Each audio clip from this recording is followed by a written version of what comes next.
साथियों नमस्कार, मैं सुमेर चौधरी एक बार फिर से आप सभी का वेलकम करता हूं आप ही के अपने YouTube चैनल लाइब्रेरियन गुरुजी पर।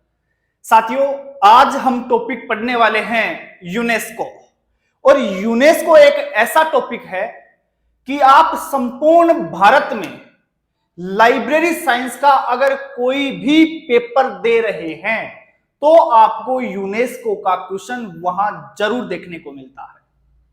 इसलिए यूनेस्को एग्जाम के पॉइंट ऑफ व्यू से बहुत ही ज्यादा इंपॉर्टेंट है।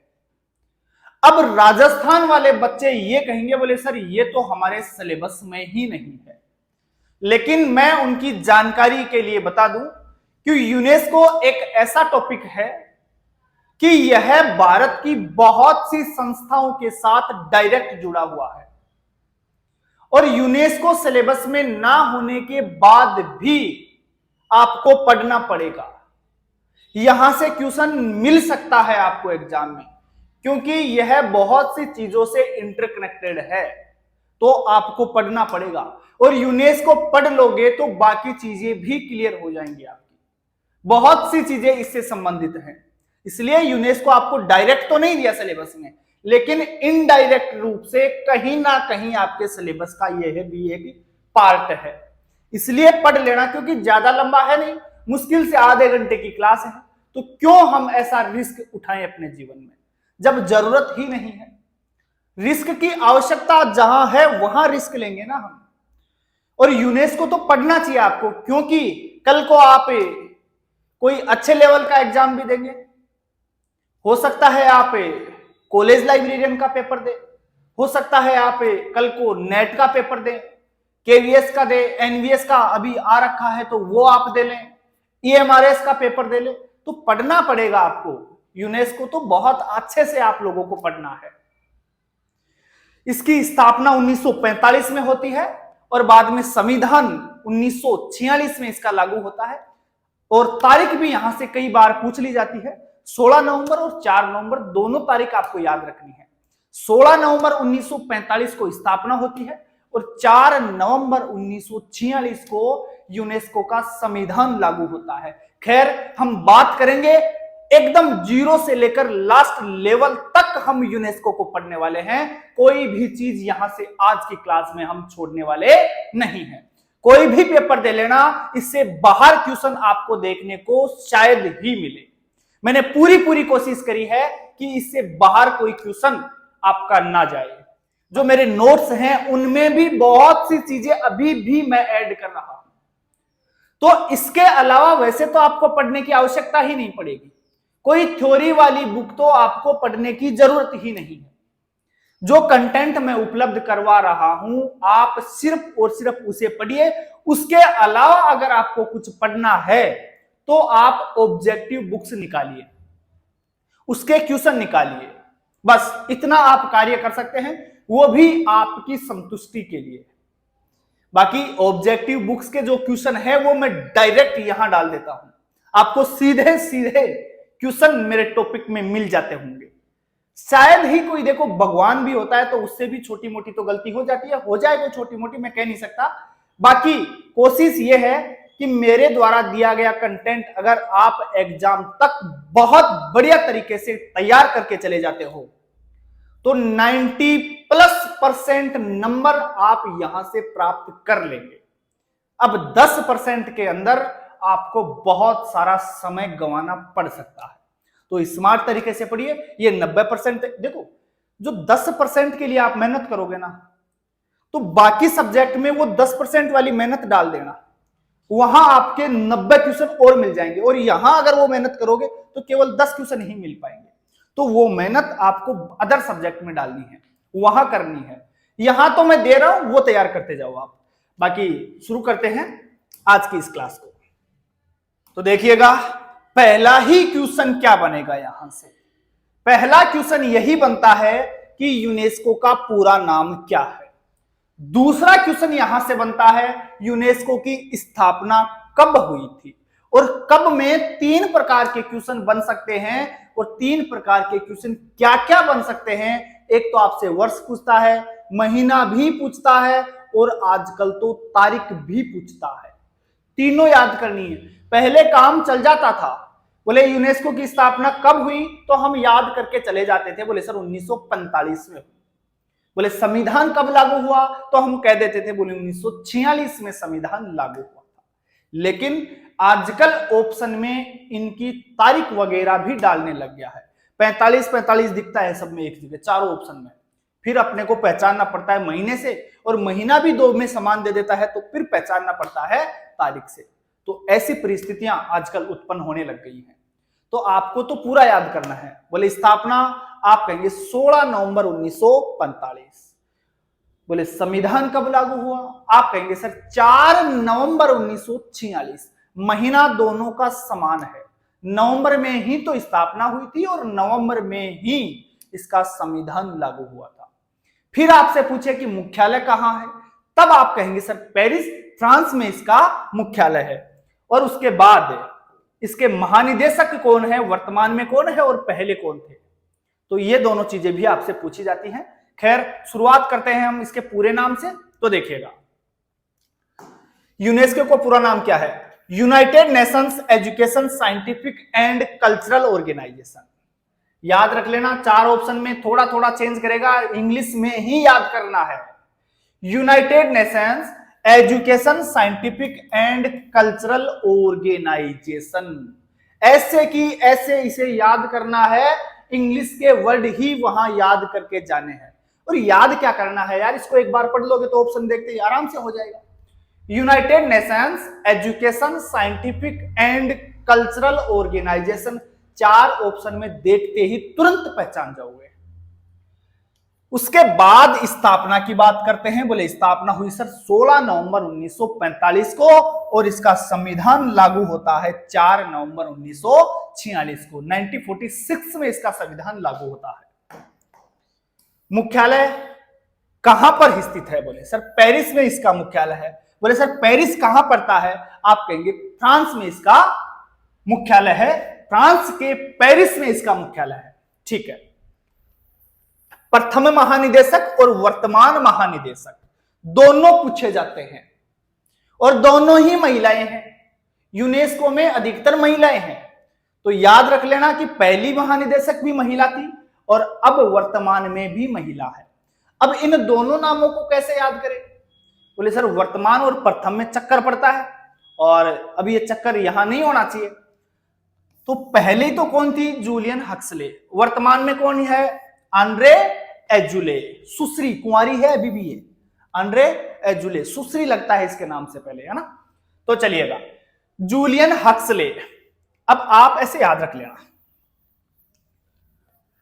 देखो पूर्व में जो था उसके लिए अपन कहते हैं ये तो एक्स है, तो ये तो हक्सले एक्सले, एक्सले हक्सले, आराम से पहचान जाओगे देखते ही। हक्सले का नाम देखते ही तुम्हारे दिमाग में एक्स आएगा, है ना, एक्स। तो एक्सले से आप इसे पहचान जाओगे, और एक्स का मतलब पूर्व है, तो ये तो पूर्व हो गई। आजुले या एजुले, कई जगह आजुले भी लिखा हुआ था, ध्यान रखना। आजुले आज है, आजुले आज है, एजुले या आजुले, तो आजुले का मतलब आज है, आज वर्तमान में आजुले है। तो मैंने तो ऐसे याद कर रखा था, और उस समय भी यही थे और आज भी यही है। मैंने याद किए थे तब भी यही दोनों थे और आज भी दोनों यही हैं।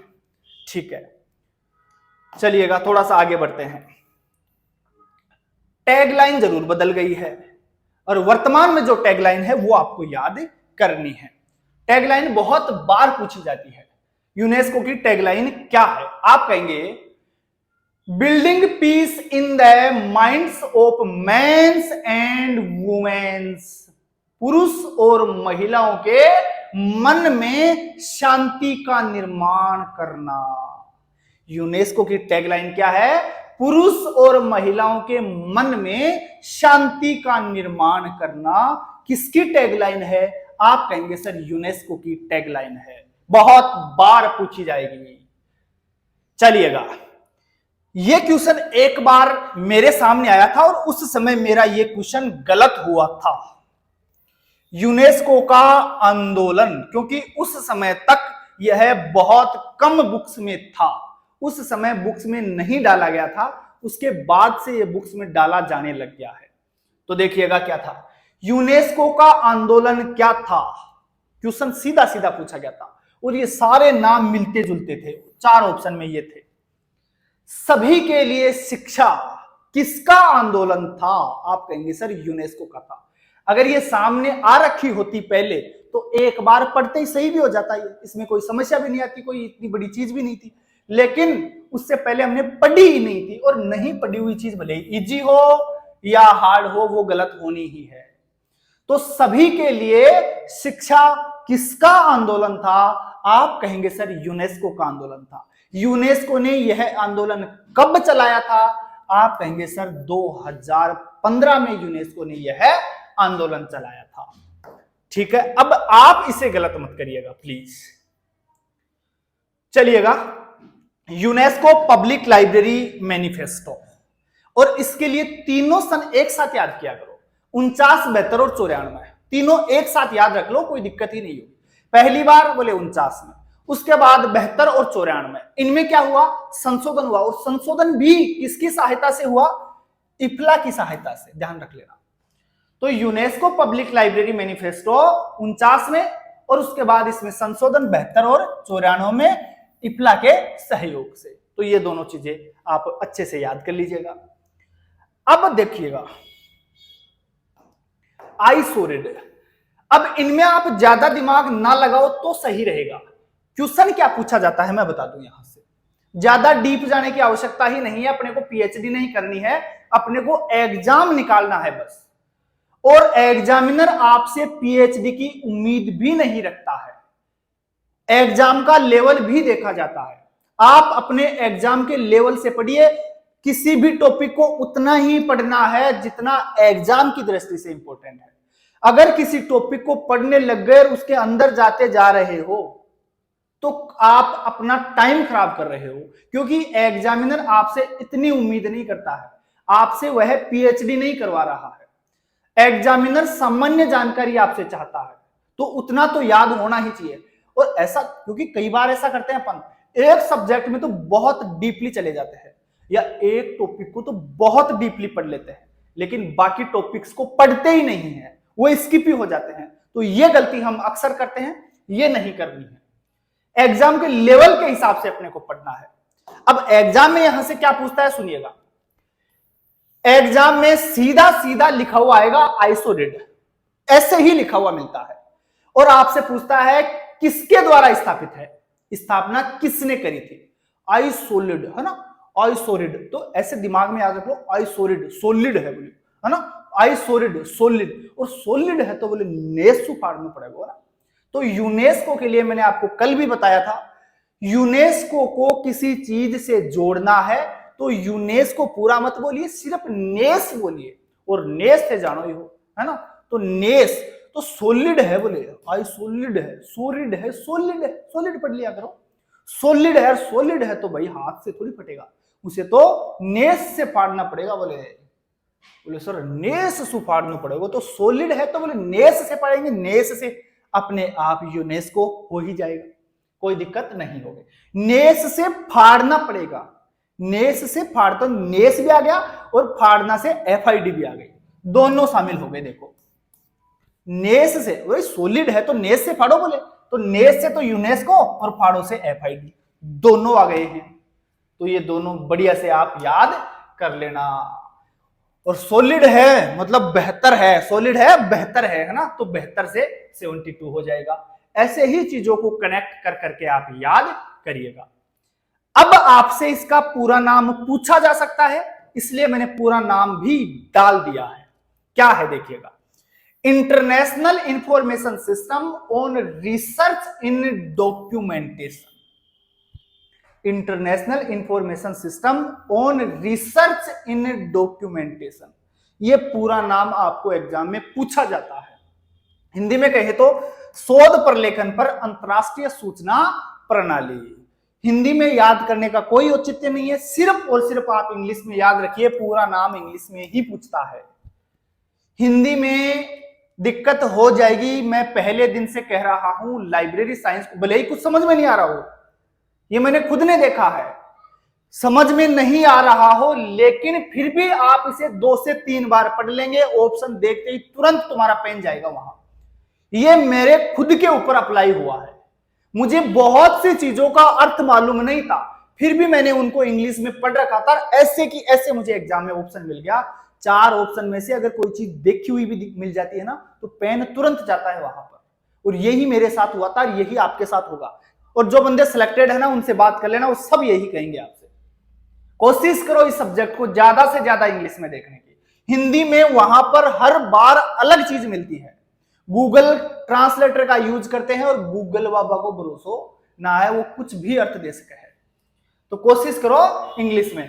International information system on research in documentation, अर्थात शोध प्रलेखन पर अंतरराष्ट्रीय सूचना प्रणाली। पूरा नाम याद जरूर कर लीजिएगा। स्थापना यूनेस्को और एफआईडी ने कब? 1972 में। ठीक है, बता ही देंगे आप। कैसे याद करना है वो मैंने आपको अभी बताया। अब देखिएगा, ये 2-3 चीजें हैं, सीधी सीधी पूछता है, 1-2 बार पूछी गई है, इसलिए क्वेश्चन के रूप में थी, पर उन क्वेश्चनों को मैंने डायरेक्ट 1 लाइनर बना के आपको दे दिया है ताकि आप याद कर सके। एक बार ये क्वेश्चन पूछा गया था, क्षेत्रीय केंद्रीय पुस्तकालय की स्थापना किसने की थी?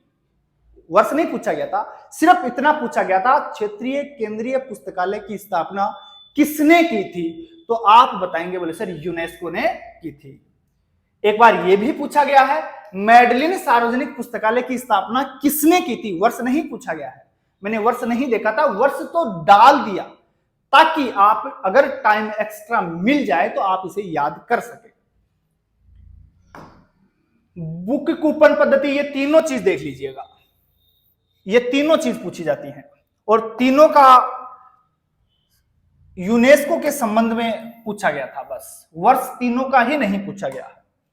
क्षेत्रीय केंद्रीय पुस्तकालय बोले यूनेस्को, मैडलिन सार्वजनिक पुस्तकालय, अरे जो मैड आदमी है, मैडलिन है ना, तो मैड है वो, तो पुस्तकालय में आर भी बोले नेस है ना, पुस्तकालय में आर भी नेस चुबाओ वो बोले, तो ठीक है, मैड है तो कहीं भी चले जाओ, वो छोड़ेगा थोड़ी। बुक कूपन, अगर कोई पुस्तक का कूपन है तो बोले उसे तो नेस से फाड़ेंगे हम, है ना, बुक कूपन को नेस से निकाल लेंगे, या नेस से फाड़ेंगे, नेस से खोलेंगे। मुंह से खोलते हो ना अपन कोई भी चीज को, तो वो नेस से खोल रहे हैं अपन, दांतों से खोल रहे हैं मतलब, तो बुक कूपन भी हो जाएगा यूनेस्को का। ये तीनों पूछे गए हैं भाई।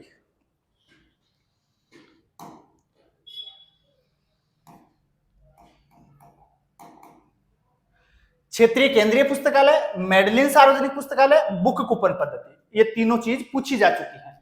अब देखिएगा, यूनेस्को ने 49 पेज वाली सामग्री को पुस्तक बताया है। 49 से अगर कम पेज हैं तो उसे पंपलेट कहा है, 49 पेज से अधिक हो तो उसे क्या कहा है? पुस्तक की संज्ञा दी है। बोले पुस्तक 49 पेज से अधिक होंगे तो ही पुस्तक मानी जाएगी। ठीक है, आगे देखिएगा। अब यूनेस्को के कुछ प्रोग्राम हैं और ये प्रोग्राम आपको सारे याद करने हैं। इंटर गवर्नमेंटल प्रोग्राम है, अंतर सरकारी प्रोग्राम है, ध्यान रखिएगा। तो ये जितने भी प्रोग्राम हैं वो सब पूछे जाते हैं। और सीधा क्वेश्चन क्या पूछा जाता है मैं बता दूं, ज्यादा डीप यहां से नहीं जाता है, फिर भी मैंने कोशिश करी है कि इनकी डिटेल भी आपको थोड़ी थोड़ी तो बताऊं। सीधा सा पूछता है ये प्रोग्राम किसका है, ये प्रोग्राम कब चलाया गया था। कुछ एक हैं जिनकी सन पूछता है, बाकी सबके संबंध में यही पूछता है कि यह प्रोग्राम किसका है। और 4 ऑप्शन में मिलता है, यूनेस्को, इप्ला, और एक आपका ILA और एक आइजलिक वगैरह, इनमें से डाल देता है, या ALA वगैरह डाल देता है। तो इस प्रकार से 4 ऑप्शन बना के देता है। इप्ला जरूर होता है, यूनेस्को जरूर होता है, ALA और ILA, ये 4 चीज ऑप्शन में अधिकतर बार डालता है। इसकी ये प्रोग्राम किसका है, किसने चलाया था, बस ज्यादातर यही पूछता है। कुछ एक हैं 2-4 जिनकी सन भी पूछता है, मैं बताऊंगा कि इसकी सन आपको याद करनी है, बाकी आप स्किप कर सकते हो। चलिएगा पहला प्रोग्राम देखते हैं, अब इनको जोड़ेंगे भी अपन, है ना। IFAP प्रोग्राम किसका है? IFAP पूरा नाम अगर देखें तो इंफॉर्मेशन फॉर ऑल प्रोग्राम। पूरा नाम अगर पूछे तो आप बता देना, इंफॉर्मेशन फॉर ऑल प्रोग्राम, पूरा नाम बता देंगे। अब आपसे पूछा जाता है IFAP किसका प्रोग्राम है? बोले आई, याद देखो जोड़ना कैसे, बोले आई फाप देगी तो मैं नेस चुपा दूंगा, है ना। आई फाप देगी तो मैं नेस चिपका दूंगा ना, नेस चुबा दूंगा। तो आई फाप देगी तो बोले मैं नेस गड़ा दूंगा या नेस चुबा दूंगा ना। तो आई फाप यूनेस्को, नेस से क्या हो जाएगा, यूनेस्को हो जाएगा, तो जुड़ जाएगा अपने आप, कोई समस्या इसमें नहीं आएगी। वर्ष पूछे तो बता देना 2001, बाकी बहुत कम बार पूछता है, क्योंकि एग्जाम में इतनी सारी सन नहीं पूछी जाती है जितनी आप लाइब्रेरी साइंस में पढ़ते हैं। इतनी सन पूछी नहीं जाती है, फालतू सन को लेकर दिमाग में डर पैदा मत कर लेना। और जो इंपॉर्टेंट हैं वो आपके सामने बार बार आएंगी तो अपने आप याद हो जाएंगे। तो दिमाग में ये नहीं बिठाना है कि बोले गुरुजी इतनी सना को क्या, एग्जाम में नहीं आती है इतनी सन। मैं बता रहा हूं, क्या पता यार आप किसी अच्छे लेवल का पेपर दे ले, तो मैं हर एक पेपर का लेवल लेके चल रहा हूं।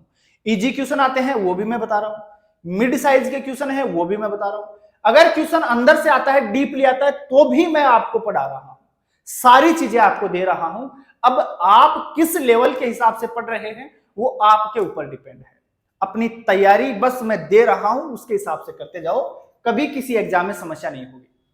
चलो जी, आई फाप देगी तो नेस गड़ा दूंगा या नेस चुबा दूंगा, ठीक है। बोले स्थापना 2001 में, पूरा नाम इंफॉर्मेशन फॉर ऑल प्रोग्राम, ठीक है, इसका काम हो गया। यहां से यही क्वेश्चन आने वाला है, ये वाला कोई क्वेश्चन नहीं बनेगा, सिर्फ आपकी जानकारी के लिए मैंने दे दिया है। फिर भी देख लीजिए, यह प्रोग्राम अंतरराष्ट्रीय नीति पर चर्चाओं और कार्यवाही के लिए दिशा निर्देशों हेतु एक मंच प्रदान करता है। बस, कोई जरूरत नहीं है इसकी, यहां दिमाग लगाने की जरूरत नहीं है, ये नहीं पूछा जाता है आपसे। सिर्फ पूछा जाएगा ये प्रोग्राम किसका है। हो सकता है ज्यादा से ज्यादा आपसे पूरा नाम इसका पूछ ले, लेकिन मैंने साथ में इसका वर्ष भी दे दिया है। ये चीज आप याद कर लेना और आगे बढ़ जाना, क्योंकि अभी तो बहुत कुछ पढ़ना है बेटा, बहुत कुछ पढ़ा है अभी बाकी।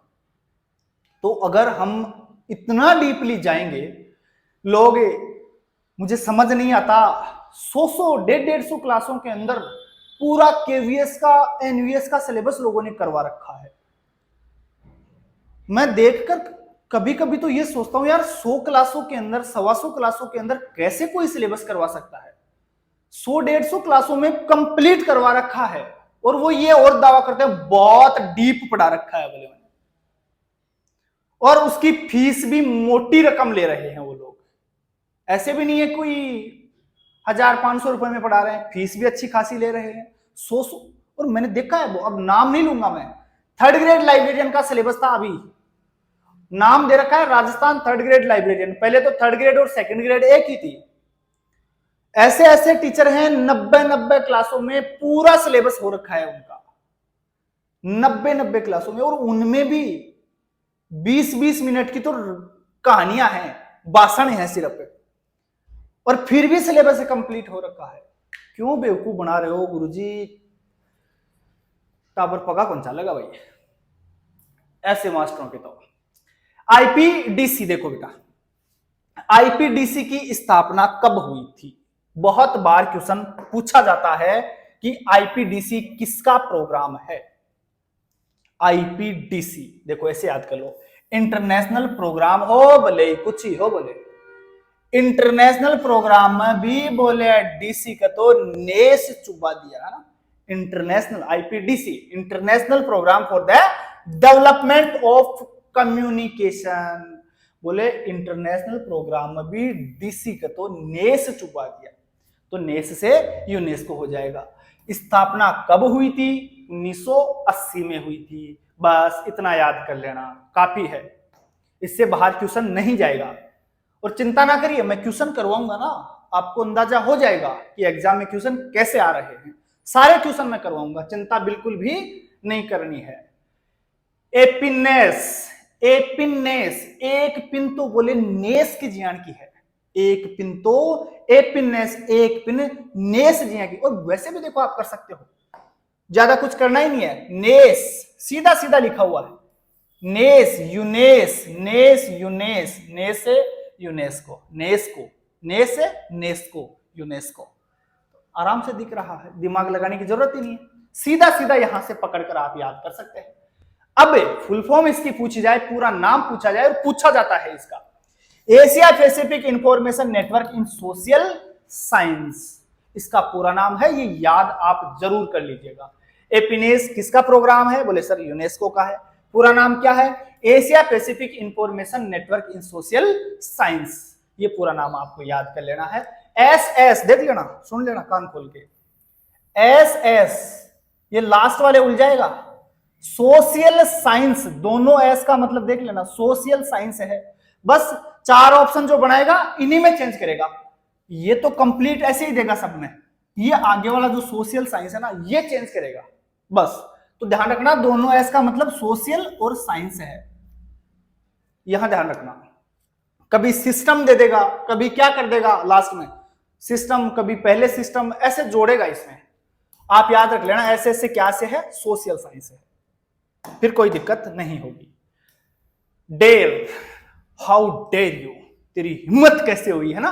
तो हिम्मत कैसे हुई, हिम्मत कैसे हुई, तेरी हिम्मत कैसे, और बोले तेरी हिम्मत क्यों हुई, नेस गाने की है, नेस चुबाने की तेरी हिम्मत कैसे हुई।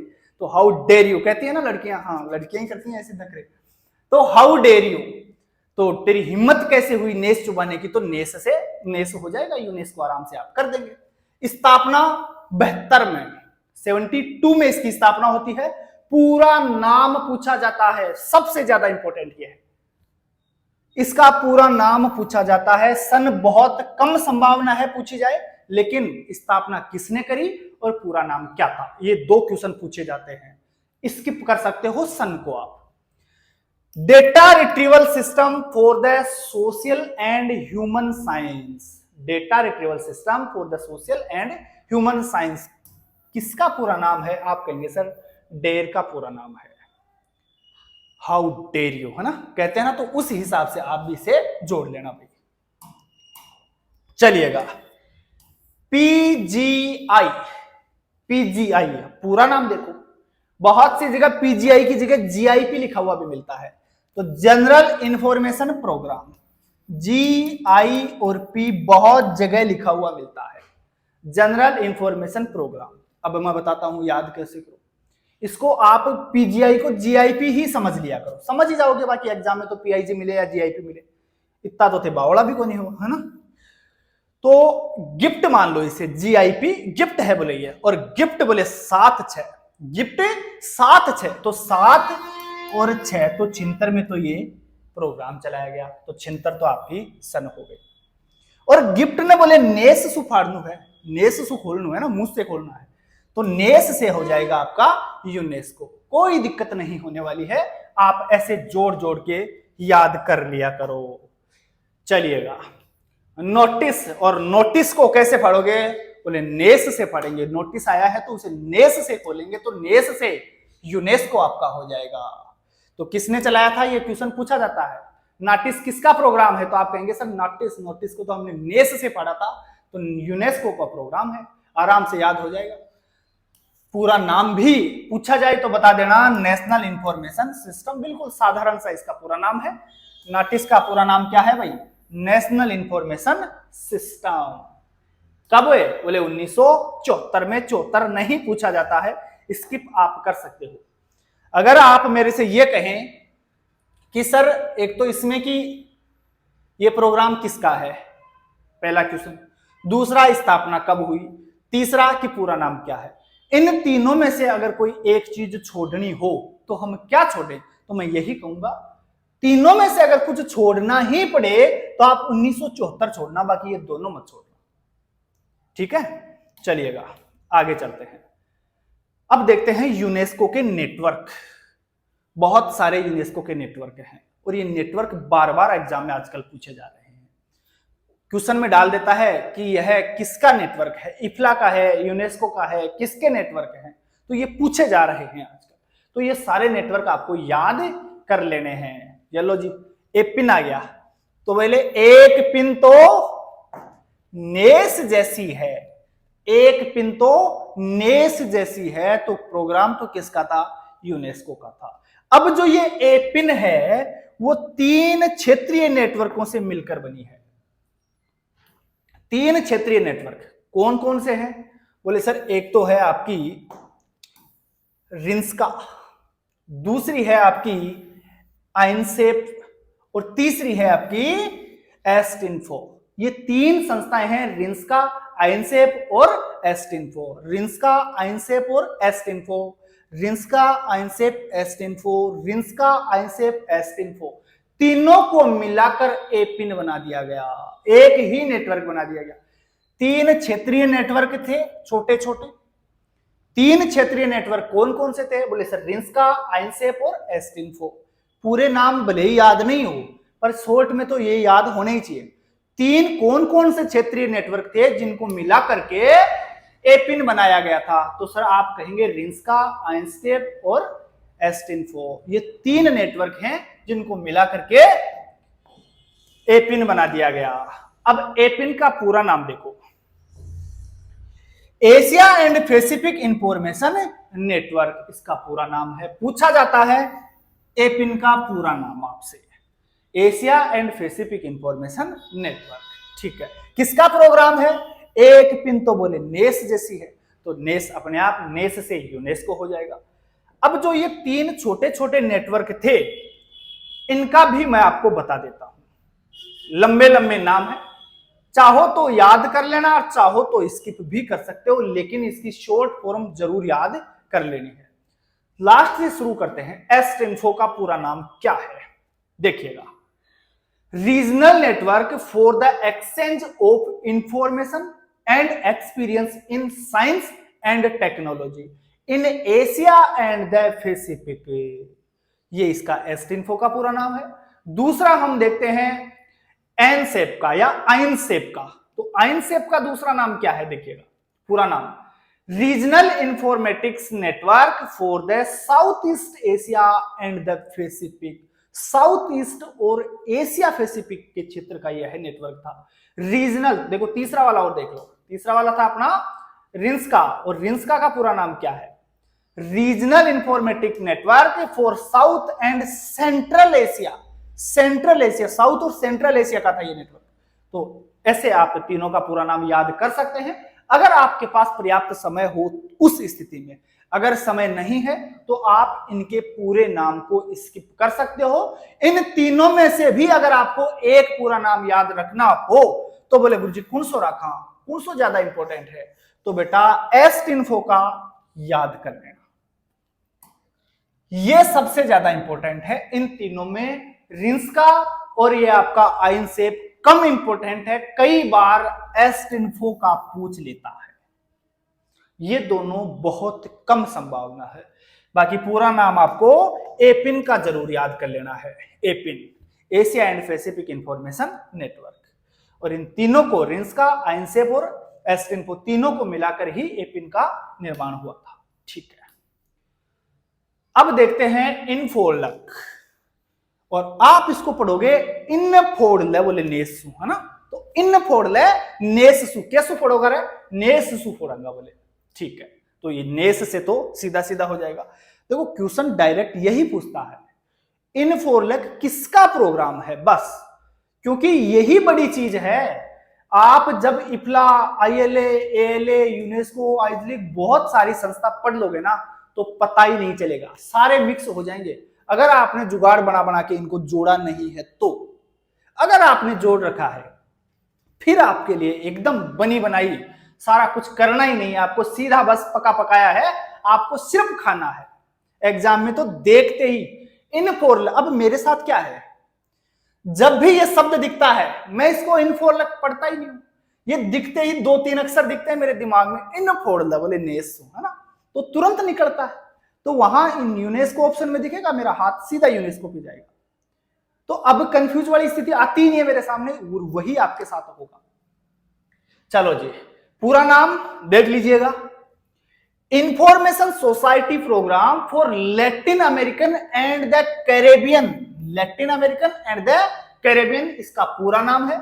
स्थापना बहुत कम बार पूछी जाती है, चाहो तो स्किप कर सकते हो, समय हो तो याद जरूर कर लेना, समय हो तब ही याद करना। 1986 में। ठीक है, चलिएगा, जर्नेट, ये दोनों पूछे जाते हैं। अर्नेट और जर्नेट दोनों पूछे जाते हैं। आपसे सीधा सीधा ये क्वेश्चन पूछा जाता है, अर्नेट कब चलाया गया, जर्नेट कब चलाया गया, दोनों की तो सन भी पूछी जाती है। दूसरी चीज, अर्नेट और जरनेट किसके प्रोग्राम है? दोनों एक साथ भी ये नाम दे देता है, दोनों का नाम एक साथ बहुत बार दे देता है, अर्नेट और जरनेट, अर्नेट जरनेट।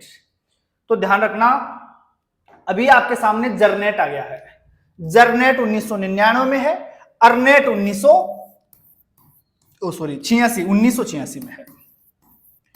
अर्नेट और जरनेट ध्यान रखना, दोनों एक 86 में है, एक 99 में है।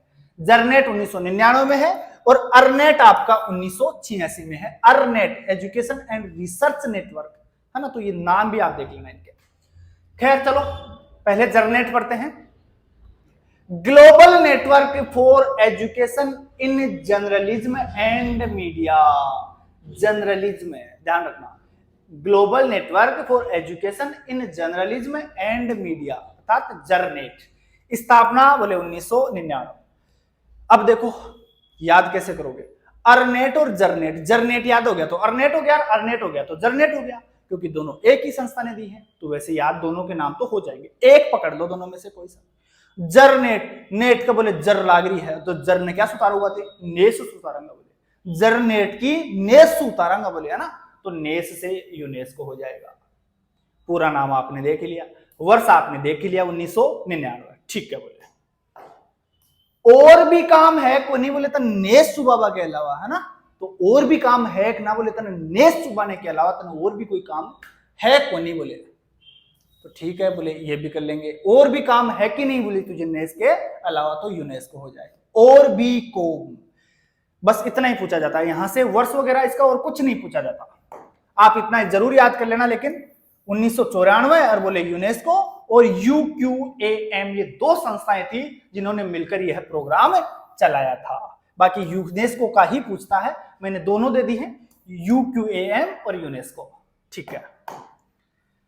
उनाल, उनाल पूरा नाम बोले sir UNESCO network for associated library, पूरा नाम बता देना। उनाल, उनाल किसका प्रोग्राम है? बोले सर यूनेस्को का प्रोग्राम है। पूछा जा सकता है, पूछा नहीं गया है लेकिन पूछा जा सकता है। उनाल किसका प्रोग्राम है? बोले सर यूनेस्को का। कब चलाया गया? 1990 में। पूरा नाम क्या है? UNESCO network for associated library. बता देंगे, आराम से बता देंगे, कोई दिक्कत नहीं होगी। चलिएगा, मैड लिब, अरे भाई मैड आदमी तो लिब में आके भी बोले नेस चुबाएगा, छोड़ देगा थोड़ी। मैड ही है तो वो तो पीछे पड़ गया, वो तो चुबाएगा कहीं भी जाओ, बोले मैड लिब में जाए चाहे कहीं चला जाए, वो तो बोले नेस टिकाएगा ही टिकाएगा तुम्हारे। ठीक है बोले सर, हो जाएगा। अर्नेट जरनेट मैंने बता ही दिया था 1986, रो एक 1999 था। अर्नेट का एजुकेशन एंड रिसर्च नेटवर्क पूरा नाम होता है, ये पूरा नाम आप जरूर याद कर लेना। इसका पूरा नाम पूछा जाता है, जरनेट और अर्नेट दोनों के याद कर लेना। इनमें से भी ज्यादा इंपॉर्टेंट अर्नेट है। अर्नेट का वर्ष भी बहुत इंपॉर्टेंट है। जब आप मॉक पेपर लगाओगे, ऑब्जेक्टिव क्वेश्चन सॉल्व करोगे, तो आपको ये दोनों चीज बार बार देखने को मिलेगी। एजुकेशन एंड रिसर्च नेटवर्क और अर्नेट का वर्ष भी बार बार देखने को मिलेगा। 1986 है बोले। चलो जी, अब कुछ छोटे मोटे प्रोग्राम और हैं, वो भी आप देख लीजिएगा।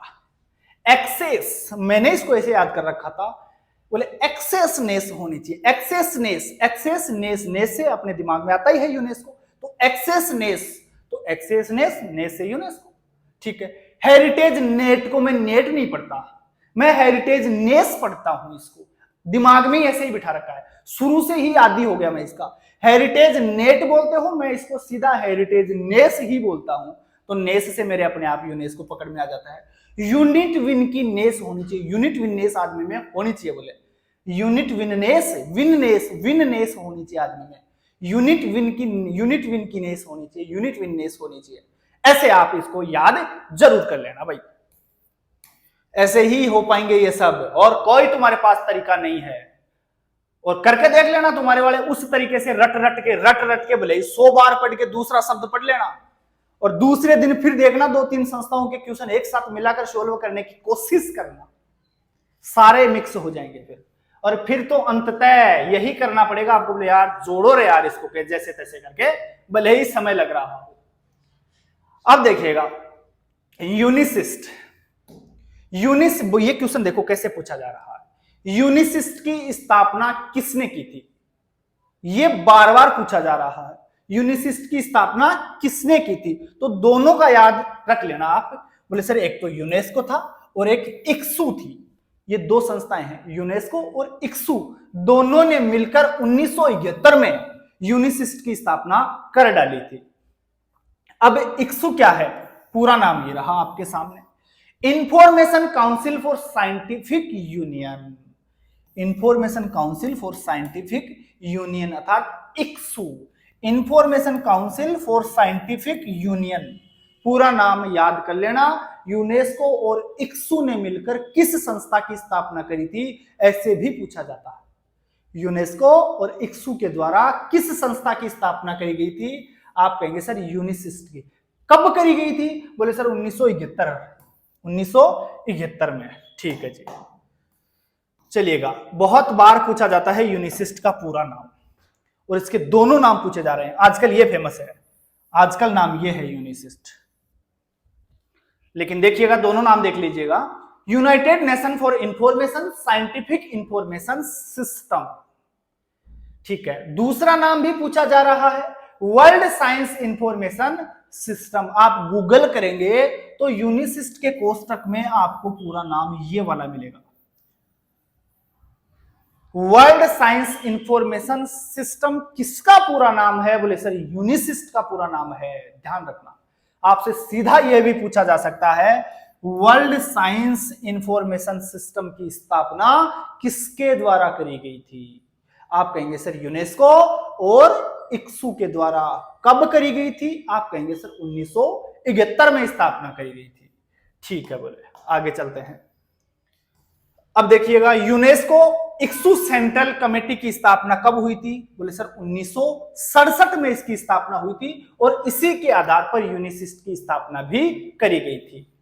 ठीक है, बहुत बार पूछा जाता है यूनिसिस्ट सेकंड की स्थापना कब हुई थी? यूनिसिस्ट सेकंड का आयोजन कब हुआ था, यह पूछा जाता है। तो आप कहेंगे सर 1979 में, और पेरिस में आयोजित हुआ था। यूनिसिस्ट सेकंड का आयोजन कब? 79, और कहां? बोले पेरिस। अब क्यों आयोजित हुआ था? तो ये देखो, यूनिसिस्ट के जो विकास के ऊपर रिव्यू के लिए ये कमेटी गठित हुई थी, इसी वजह से यह आयोजित हुआ था। समीक्षा करनी थी यूनिसिस्ट के विकास के ऊपर। चलिएगा, ये और देख लीजिए आप, यूनिसिस्ट और एक नाटिस। यूनिसिस्ट और नाटिस, इन दोनों का विलय, यूनिसिस्ट का और नाटिस का, दोनों का विलय किसमें कर दिया गया था? पीजीआई में, जो जनरल इंफॉर्मेशन प्रोग्राम था ना, गिफ्ट बोले 7/6 तो 76 में जो आया था, उसके अंदर मिला दिया गया यूनिसिस्ट को और नाटिस को। दोनों को मिलाकर इसका तो काम कल्टी कर दिया गया। ठीक है, बोले पीजीआई में मिला दिया गया इनको। अब हम थोड़ा सा पीजीआई को भी देख लेते हैं। वैसे तो मैंने बता दिया है ऊपर, लेकिन मिला दिया तो इसलिए मैं पीजीआई को भी और करवा देता हूं। PGI general information programme, gift 7 है या 7/6 बता ही दिया था अभी। अब इस पीजीआई का भी विलय कर दिया गया, पीजीआई का भी विलय आईआईपी में कर दिया गया, और कब कर दिया गया यह भी पूछा जाता है। आप कहेंगे सर सन 2000 के अंदर इसका भी विलय किसमें कर दिया गया?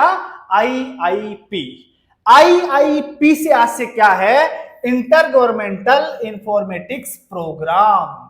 Inter governmental informatics programme IIP के अंदर सन 2000 में पीजीआई को भी मिला दिया गया है। तो ये भी जरूरी बात है, इसको भी आप लोग याद रखेंगे। चलिएगा जी, थोड़ा सा और देख लेते हैं। सीआई की स्थापना किसके द्वारा करी गई थी? यह क्वेश्चन पूछा गया है, अभी हाल ही में पूछा गया है। सीआई अर्थात कम्युनिकेशन एंड इंफॉर्मेशन सेक्टर, इसकी स्थापना किसके द्वारा करी गई थी, यह पूछा गया है। आप कहेंगे सर इसकी स्थापना यूनेस्को के द्वारा करी गई थी। कब करी गई थी? बोले सर 1990 में करी गई थी। तुरंत बता पाएंगे आप लोग। ठीक है, सभी के आईसीटी मतलब प्रत्येक आदमी को आईसीटी तक पहुंच प्रदान करने के लिए इसकी स्थापना करी गई थी। ठीक है, बोले आईसीटी को बढ़ावा देना इसका मुख्य उद्देश्य था। चलिए अब देख लेते हैं, कुछ प्रकाशन हैं कई बार पूछ लेता है। बोलिए यह किसके द्वारा प्रकाशित होता है, कौन प्रकाशित करता है? 3-4 हैं, ज्यादा इसमें कुछ है नहीं। वैसे वर्ल्ड गाइड टू लाइब्रेरी का प्रकाशन किसके द्वारा किया जाता है? यूनेस्को पढ़ रहे हैं तो हम यूनेस्को को तो जरूर याद रखेंगे। वर्ल्ड गाइड टू लाइब्रेरी का प्रकाशन कौन करता है? आप कहेंगे सर यूनेस्को करता है। इंफॉर्मेटिक्स का प्रकाशन किसके द्वारा होता है? आप कहेंगे सर यूनेस्को होता है। और ट्रांसलेशनम किसका प्रकाशन है? इन तीनों में से भी अगर आपको एक स्किप करना हो तो बीच वाला कर देना, लेकिन ये दो किसी भी हालत में मत करना। ट्रांसलेशनम और आपका एक वर्ल्ड गाइड टू लाइब्रेरी, ये दोनों तो आपको बार बार क्वेश्चन में देखने को मिलेंगे। ये थोड़ा कम पूछा जाता है, बाकी पूछा ये भी जाता है। ये दो तो बहुत जरूरी है, पहला और तीसरा। वर्ल्ड गाइड टू लाइब्रेरी किसका प्रकाशन है? बोले सर यूनेस्को का है। और ट्रांसलेशनम का प्रकाशन कौन करता है? तो बोले सर यूनेस्को इसका प्रकाशन करता है। ठीक है, अब यूनेस्को के विभाग भी कई बार पूछ लिए जाते हैं। आप बता देना, 2 विभाग है, सूचना विभाग और प्रलेखन विभाग, दोनों विभाग बता दीजिएगा। अब ये क्वेश्चन एक बार पूछा गया है और छोटे मोटी एग्जाम्स में ये क्वेश्चन पूछा जाता है। अंतरराष्ट्रीय पुस्तक वर्ष यूनेस्को ने किस वर्ष को घोषित किया, या फिर यूनेस्को ने किस वर्ष को अंतरराष्ट्रीय पुस्तक वर्ष घोषित किया था? आप कहेंगे सर 1972, 1972 को यूनेस्को ने पुस्तक वर्ष घोषित किया था। 1972 को पुस्तक वर्ष घोषित किया था। किसने? यूनेस्को ने। तो ऐसे आप लोग पढ़ेंगे और हर एक चीज को जोड़ जोड़ कर पढ़ेंगे, कभी कोई समस्या किसी भी बच्चे को नहीं आने वाली है। जोड़ जोड़ के पढ़ेंगे, चीजें स्थायी रूप से याद होने लगेंगी। नहीं तो अगर रट्टे मारोगे तो कुछ भी याद नहीं होगा। सारी चीज अंत में मिक्स हो जानी है और लास्ट में वही डाक के 3 पात, कोई मतलब नहीं निकलेगा। मेहनत करिए, लेकिन बहुत ऐसी चीजों को कनेक्ट कर करके पढ़िए। यही बेस्ट तरीका है लाइब्रेरी साइंस का पढ़ने का। तो आप लोगों को अगर क्लास अच्छी लगी हो तो प्लीज लाइक करिए और चैनल को सब्सक्राइब भी आप जरूर कर दीजिएगा। आप लोगों का बहुत बहुत धन्यवाद। जय हिंद, जय भारत।